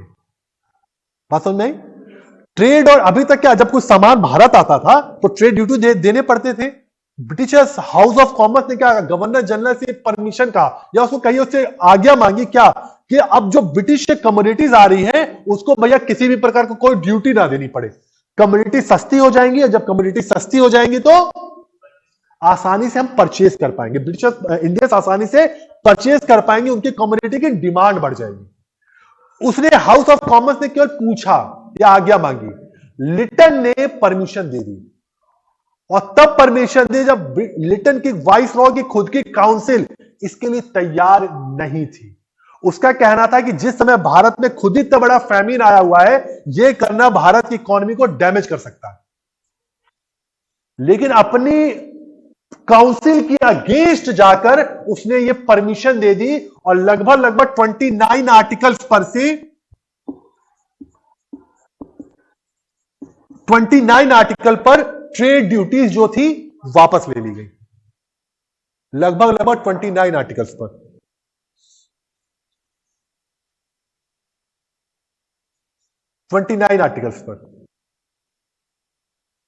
बात समझ लो, जिस समय भारत में इतना बड़ा अकाल आया हुआ है, और आप क्या कर रहे हो कि जो भारत को पैसा मिल सकता था, अभी भी कोई प्रोडक्ट आता तो हम पैसा देना पड़ता है ना, जिसको हम इंपोर्ट ड्यूटीज कहते हैं, शुल्क जिसे हम कहते हैं। अब भैया इतना बड़ा फैमिन आया हुआ है, और तब आप ड्यूटी फ्री कर रहे हो, सामान भारत में और आने लगेंगे, पैसा, लोग वैसे गरीब हो चुके हैं, नौकरियां नहीं है, और आप अब क्या कर रहे हो, जब उनके सामान यहां आने लगेंगे तो भारतीयों के सामान खरीदेगा कौन? भारत पर एक एक्स्ट्रा बर्डन था, और जब वाइसराय की काउंसिल मना कर रही है मत करो ऐसा, तभी भी लिटन ने यह बात लागू की। और जो सबसे इंपॉर्टेंट चीज थी, मोटे कपड़े। अभी तक भारत में जो कपड़े आते थे बेसिकली सिल्क आर्टिकल या कॉटन आते थे, अब मोटे कपड़ों पर भी ये ड्यूटी जो थी वापस हो गई। मोटे कपड़े, उससे भी, उस पर भी ये ड्यूटीज लेनी वापस हो गई। क्या था? इनडायरेक्टली भारत की इकोनॉमी पर ये अटैक था, और किया किसके टाइम था? ये लिटन के टाइम। ये मैसेज किसके लिए था? भारतीयों के लिए, अगर ये रहेंगे तो ये आपको बर्बाद कर देंगे, कहीं के भी नहीं रहोगे। इस पूरे सिनेरियो ने नेशनलिज्म को राइज करने में एक रोल प्ले किया। बात समझ में आई? जिसको नहीं समझ में आई पूछ सकता है फिर से, कोई दिक्कत नहीं है। उनको अभी भी समझ नहीं आई? नहीं, सुरभि कहना पिछले पढ़ी थी नहीं? चलो चलो ठीक है, क्या समझ में नहीं आया? मान लो भैया ये इंडिया और ये यूरोप, ठीक। अब ब्रिटिश की जो पार्लियामेंट था उसने इंडिया की गवर्नमेंट से कहा कि भैया जो सामान हम भेज रहे हैं ना आपके यहां, उस सामान को आप ड्यूटीज हटा दो, ड्यूटीज ना लो। इससे होगा क्या? अब मान लीजिए 5 रुपए अगर ड्यूटी लगती होगी तो कोई सामान 100 रुपए का होगा तो 105 रुपए का हो गया, सामान महंगे हो गए। अब जब भारत में 105 रुपए का सामान आएगा तो ग्राहक भी कम हो जाएंगे सामान लेने के लिए, ठीक। अब हमने ड्यूटी हटा दी 5 रुपए, अब 100 रुपए का सामान आया भारत में, ग्राहक भी ज्यादा, कंज्यूमर भी ज्यादा हो गए, इनके सामान आसानी से बेचे भी जा सकते थे। समय गलत था। समय क्यों गलत था? रीजन इस समय जब भारत में फैमिन आया हुआ है, भारत में फैमिन का मतलब भूखमरी भी है, इंडस्ट्री भी ध्वस्त हो चुकी है, तो ये पॉलिसी इस समय इंप्लीमेंट करना गलत था। वाइस रॉय की खुद की काउंसिल कह रही है कि भैया ऐसा मत करो, अगेंस्ट वोटिंग अगेंस्ट दी गई, लेकिन वॉइस रॉय के पास पावर था कास्टिंग वोट देने का। अगर उसकी काउंसिल अगेंस्ट भी जा रही है तो वॉइस रॉय अपनी बात मनवा सकता था कास्टिंग वोट देके, एक एक्स्ट्रा पावर उसके पास थी। कास्टिंग वोट देकर अपनी बात मनवा ली गई, मतलब भारत की इकोनॉमी को ब्रिटेन की इकोनॉमी के सामने सरेंडर कर दिया गया। प्रॉफिट तो ब्रिटेन का ना, भारत का तो प्रॉफिट नहीं है।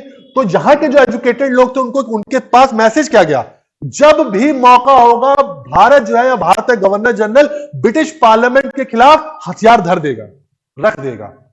क्यों? क्योंकि भैया भारत एक कॉलोनी है ब्रिटेन की, और ये यहां से ये मैसेज ही मिल गया, जब तक ये रहेंगे कोई भी तरीका छोड़ेंगे नहीं हमें एक्सप्लॉइट करने का।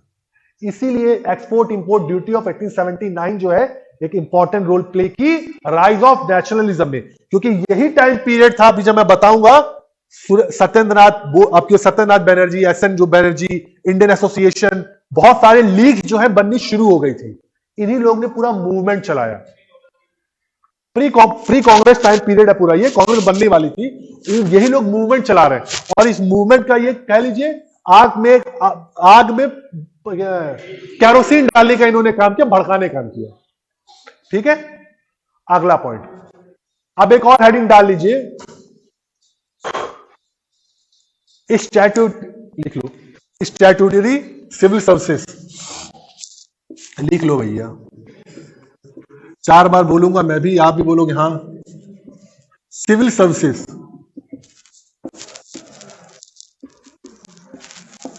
Statutory civil services was started by Lord Liton.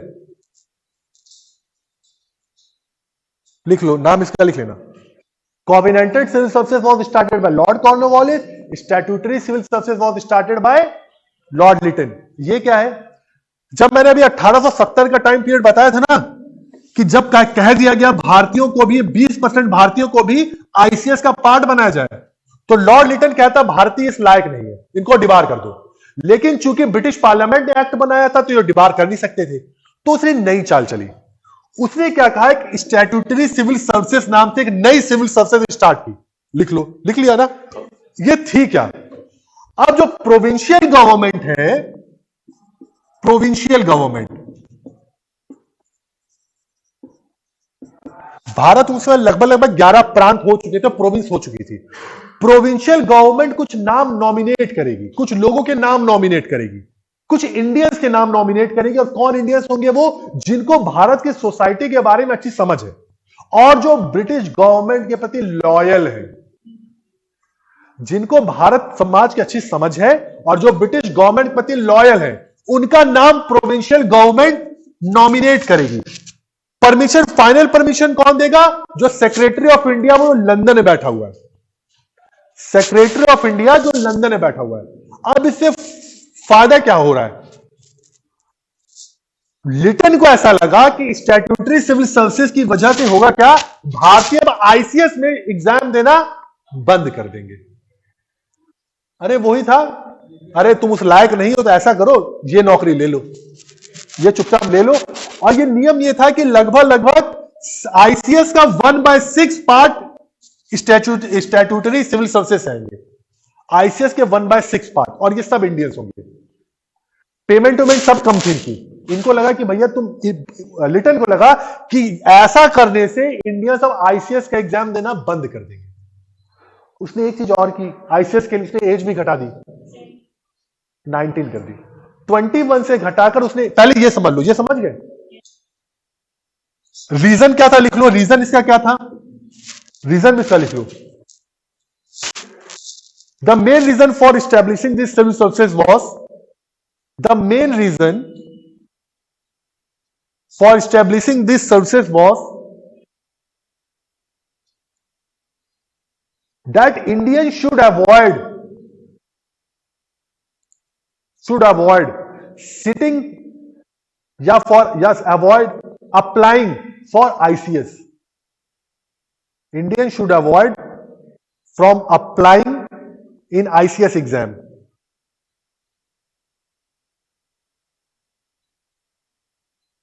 पहली चीज। और दूसरी चीज क्या है, उनको ये लगा कि भैया अब जो इस सर्विसेज के पार्ट बनेंगे उसकी एलिजिबिलिटी क्या है, they should be loyal to the British government. उनको लगा अगर लॉयल लोग इस सर्विसेज में आ जाएंगे, और हमने पहले से कहा हुआ है, तो क्या होगा, एक ब्रिटिशर्स के एक सपोर्ट, एक और आपको स्टील पिलर मिल जाएगा ICS के साथ साथ जो ब्रिटिश गवर्नमेंट के लॉयल होंगे।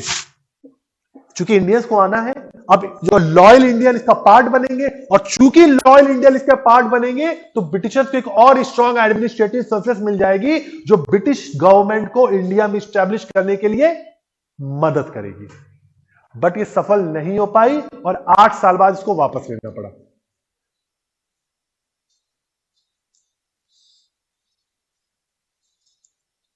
But it was not successful, and after a period of 8 years,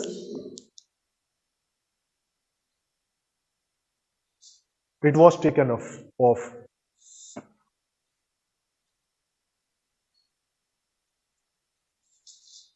as भी ICS की कम की थी, लिख लीजिएगा, साथ साथ ICS की भारतीयों की एज कम की, 21 से घटाकर 19 कर दी। The age for Indians, the age for Indians for applying in ICS was lowered down to 19 years from 21 years. जैसे एज कम होगी तो कम से कम 21, बाद में भी एक बार और बीच में घटी है, शुरुआत में यही है 18 से 23, 21 से घटाकर 19 वर्ष कर दी गई। क्यों? क्योंकि चांस कम हो जाएगा, अब लोग कम से कम एग्जाम देने पहुंच पाएंगे ब्रिटेन में। जब लोग पहुंच ही कम पाएंगे, सबसे बड़ी बात, अभी तक पिछले 10 साल में मात्र 10 भारतीय ही ICS बन पाए थे। पिछले मतलब 1870 से लेकर 1880 के बीच में मात्र 10 भारतीय ICS एग्जाम क्वालिफाई कर पाए, लेकिन उनको 10 भी भारी लग रहे थे। उनको 10 को रोको, एक को ना बन पाए। ठीक, तो इसीलिए उसने एज घटा दी। लेकिन कुछ अच्छे काम भी उसने किए हैं, लिख लो। अब चूंकि लिटन पढ़ रहे, नोट करके लिखना, वो रीजन नहीं है, अलग से है वो, नोट करके लिख लो एक।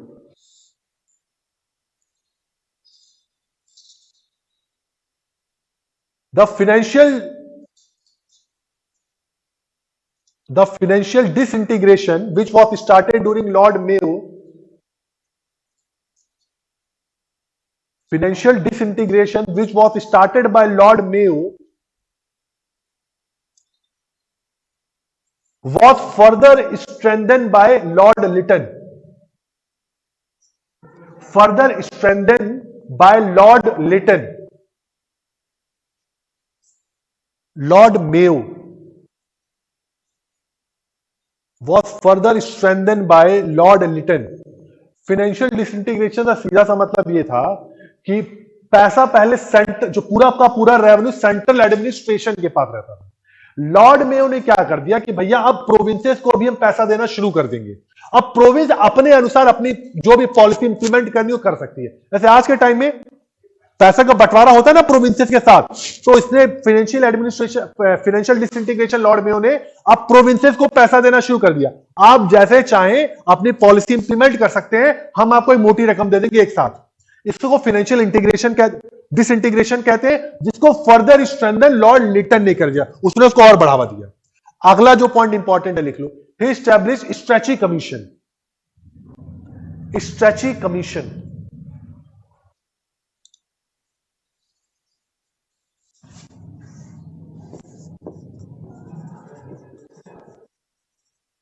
Stretchy Commission,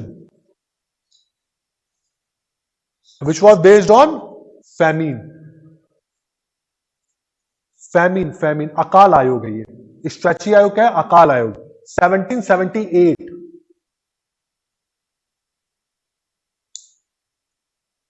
स्ट्रेची कमीशन पहली बार भारत में 1778 पहली बार भारत में फैमिन्स के ऊपर एक स्टेप लिया गया। अभी क्यों मैंने एक दिन बताया था ना, after the period of railway Bharat में फैमिन्स आने की शुरुआत हो चुकी थी, बड़े फैमिन्स 60s के बाद ही रेलवे की वजह से। ये क्वेश्चन ही मेंस में आया हुआ है कि फैमिलीज का जो पूरे फ्लड देखते हैं after a period of 1860, what was the reason behind that? Railway direct उसका रीजन था। पहली बार भारत में अकाल के लिए, फैमिलीज के लिए एक पॉलिसी लाने का काम किसने किया था? लिटन ने। उसने स्ट्रेची कमीशन स्टैब्लिश किया और इसी कमीशन के रिकमेंडेशन पर ही लॉर्ड रिपन के समय फैमिन कोड बनाया गया था। अभी इसके आगे बात करेंगे, स्ट्रेची कमीशन। ठीक, अगला लिख लो, अगला Ilbert Bill controversy. Ilbert Bill controversy, Ilbert Bill कॉन्ट्रो और वर्नाकुलर प्रेस एक्ट वापस कब ले लिया गया? 1882, लिख लेना।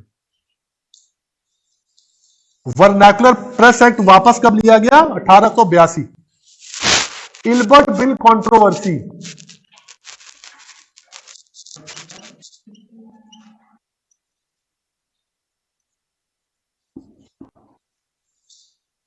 अब ये क्या है? किसमें? रिपन, इसीलिए मैं अलग से मैं लिखवा रहा हूं ना।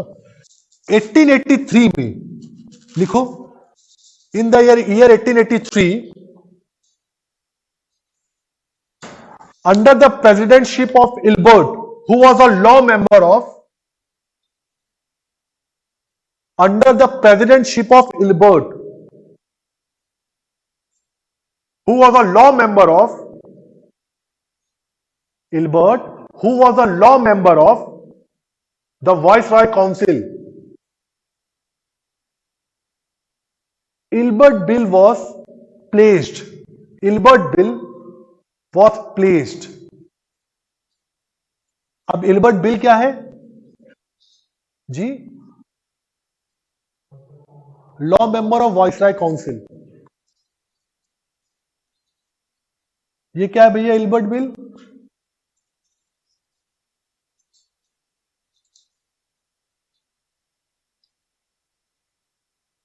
इल्बर्ट बिल के तहत तय कर दिया गया कि अब एक चीज ध्यान रखिएगा, ये प्रेसिडेंसीज में नहीं था, ये स्मॉल टाउन्स में है।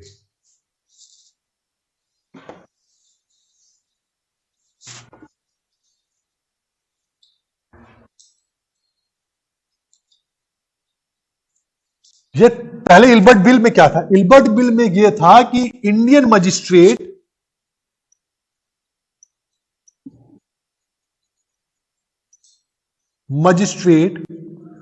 will have power, लिख लो, will have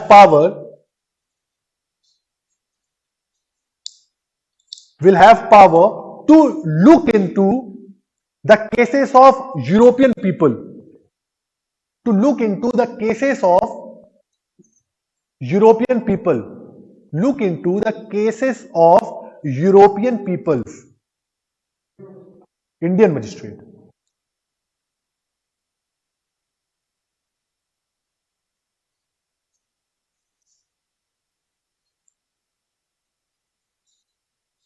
in district court and session court,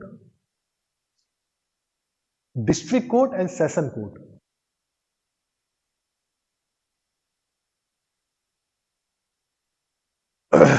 presidencies में जो कोर्ट थी वहां पर यह पहले से स्टैब्लिश था कि इंडियन जो जज होगा वो किसी का भी केस वो ट्रायल कर सकता है, इंडियंस का भी, यूरोपियंस का भी।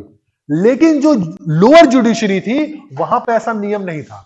वहां पे यूरोपियन का केसेस कौन ट्रायल कर सकता है? तो यूरोपियन जजेस हो, इंडियन जजेस के पास की पावर नहीं था।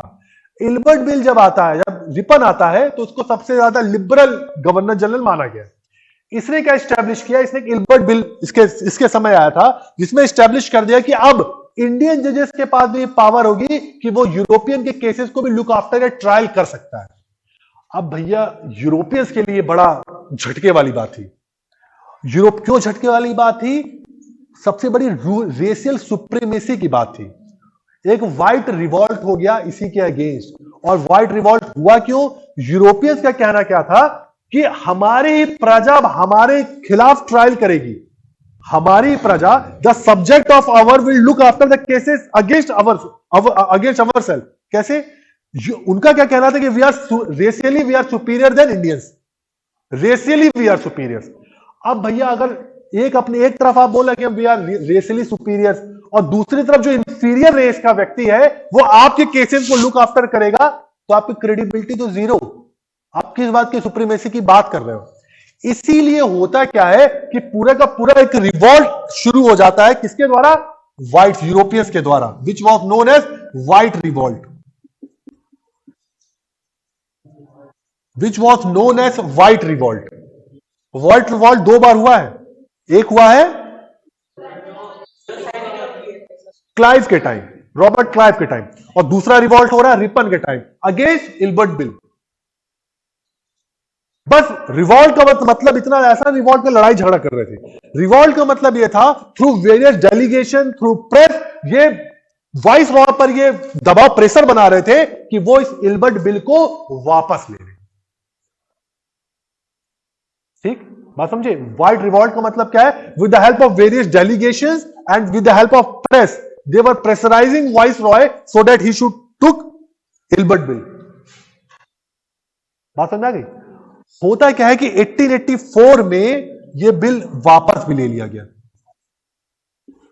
वापस क्या ले लिया गया? एक्चुअल में जो भी इस टाइप के रेडिकल चेंजेस थे उससे समझौता कर लिया गया, उससे समझौता कर लिया गया कि अब इंडियंस को ये पावर, इंडियंस के साथ साथ बाकी यूरोपियन जजेस को भी स्टैब्लिश कर दिया गया कि कोई अकेला इंडियन मिलकर किसी भी यूरोपियन के खिलाफ ट्रायल नहीं करेगा, उसके साथ साथ कुछ यूरोपियन जजेस भी होंगे। ठीक, मतलब जो रेडिकल चेंजेस थे उससे तो कॉम्प्रोमाइज कर लिया गया। नेशनलिज्म के लिए कैसे इंपॉर्टेंट रोल प्ले किया इसने? पहला, अब भारतीयों को लगने लगा कि ये हमें रेशियली इंफीरियर मानते हैं। भारतीयों को क्या मैसेज गया कि केवल इतनी सी बात थी कि हमें इतना इंडियंस को पावर दे दिया, और वो भी कोई आम व्यक्ति नहीं होगा, जज बनने के लिए भी पूरा एक सिस्टम था। कोई अगर मेरिट बेस्ड व्यक्ति अगर आपके खिलाफ अगर आपको केस का हियरिंग कर रहा है, आपको तभी भी दिक्कत है।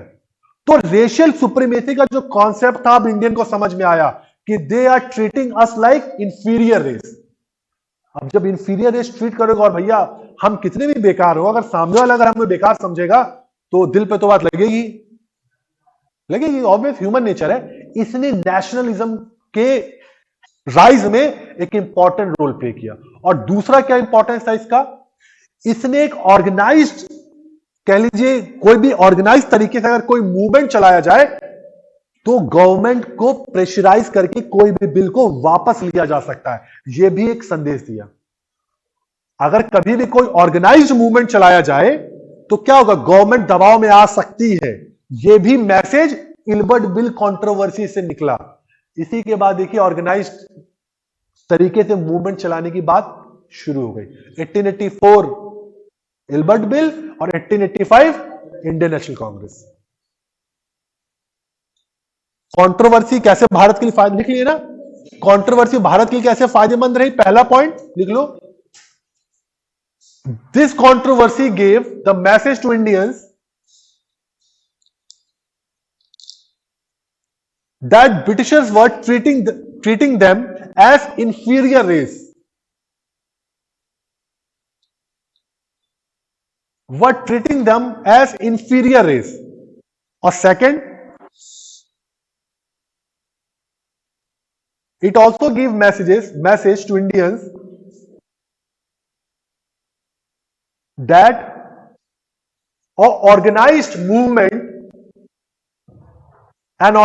movement can pressurize British government. An organized movement can pressurize British government.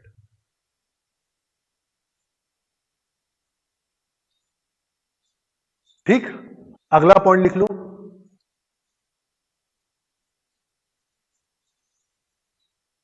Western education. Western education reason में लिख लेना अगला, वेस्टर्न एजुकेशन।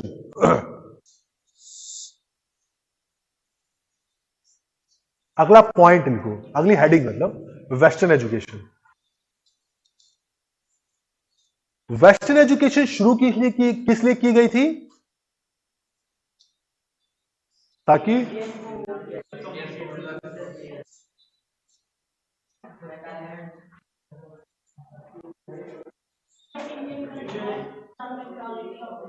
चलो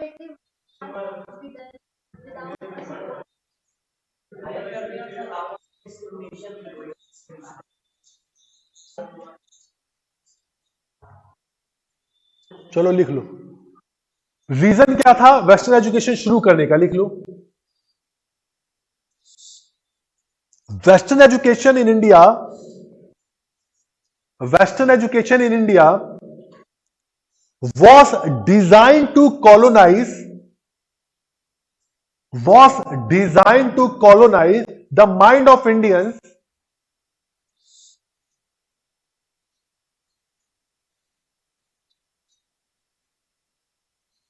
and breed them a sense of loyalty, and breed them a sense of loyalty for British government,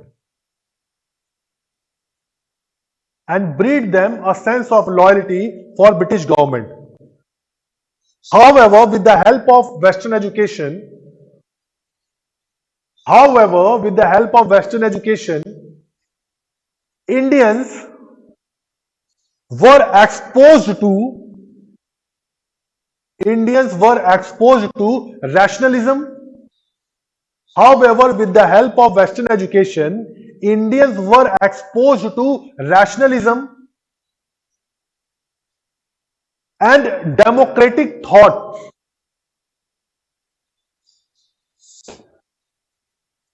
And democratic thought of the modern West. Modern West, पश्चिम, पश्चिम जगत, आधुनिक पश्चिम जो है उससे। इससे क्या, इसका रिजल्ट क्या हुआ? भारत में एक प्रकार की पॉलिटिकल मॉडर्निटी आ गई। As a result of this, a political modernity, as a result of this, a political modernity was establish in India. Modernity, आधुनिकता, राजनीतिक आधुनिकता। Political modernity was established in India, which was seen in the coming national movement. Which was seen in the coming national movement. क्या हुआ? Which was seen in the coming national movement. भैया आज ये सब समझाने खत्म। कल कुछ फैक्ट है कांग्रेस का मॉडरेट और एक्सट्रीमिस्ट क्या थे, कल कोशिश करेंगे स्वदेशी आंदोलन पे हम लोग आ जाए। ठीक, जितना भी मैंने पढ़ाया है कृपया करके एक बार पढ़ लीजिएगा, नहीं पढ़ेंगे तो सब भूल जाएंगे फिर से। ठीक है जी भैया। हाँ एक एक, हाँ कुछ पूछे तो आप पूछो। जैसे करंट अफेयर्स होते हैं, जैसे मैगजीन्स पढ़ रहे हैं, उससे जैसे लगे जैसे अप्रैल का पढ़ा, मई का पढ़ा, आगे का पढ़ा, फिर आगे भूले भूले जा रहे हैं। जैसे इसके रिवीजन तो नोट्स बना लो ना आपके, अभी तो तुम्हें और कुछ काम भी है, ग्रेजुएशन से चल रहा है। सब्जेक्ट क्या है? तो कॉमर्स है। कॉमर्स है। पढ़ते हो पूरा? मुद्दा कहने का अगर आपका टाइम हो, टाइम अलाउ कर रहा हो तो नोट्स बना लीजिए। नोट्स बनाएंगे, मान ली इतनी मोटी मैगजीन है 50 पेज की, 60 पेज की, आपके नोट्स मुश्किल से 4 या 5 पेज में खत्म हो जाएंगे। रिवाइज करने में आसान होगा, मैगजीन को रिवाइज करना कठिन काम होगा। मैंने ये सुना है, ये जो डिवीजन हुआ था इंडिया पाकिस्तान का सर, इसमें सर ये मोहम्मद इकबाल और पेरियार दोनों का सर कॉन्ट्रीब्यूशन था। अभी हम उस समय पहुंचेंगे तो समझ आएगा, धीरे धीरे बढ़िए। अभी ऐसे बहुत सारे क्वेश्चन दिमाग में आएंगे, जब पहुंचेंगे ना पार्टीशन तक तो जितने आपके क्वेश्चन आपके दिमाग में चल रहे होंगे 80% क्वेश्चन पहले ही सॉल्व हो जाएंगे, उसके बाद आप पूछिएगा। लोग कह रहे हैं चक्कर में फंसे ना फंसिए, लोग बहुत कुछ कहेंगे पार्टीशन में। अभी रुक जाइए थोड़ा सा, धैर्य, 4-5 क्लास में सब क्लियर हो जाएगा। हाँ भैया क्वेश्चन चेक करें कि आपको दे दूं, आपको बाद में लो पेन दे दो। सर जैसे 54 में जब लेफ्टिनेंट जनरल एक्ट आया था, हाँ बताइए, बोलिए हाँ, बोलिए। तो सर वो 59 में फिर उसको सिंध और पंजाब में वो इंट्रोड्यूस किया, तो जो बीच में जो अवध वाला एरिया था, अवध के लेफ्टिनेंट जनरल का मतलब ये हुआ गवर्नर जनरल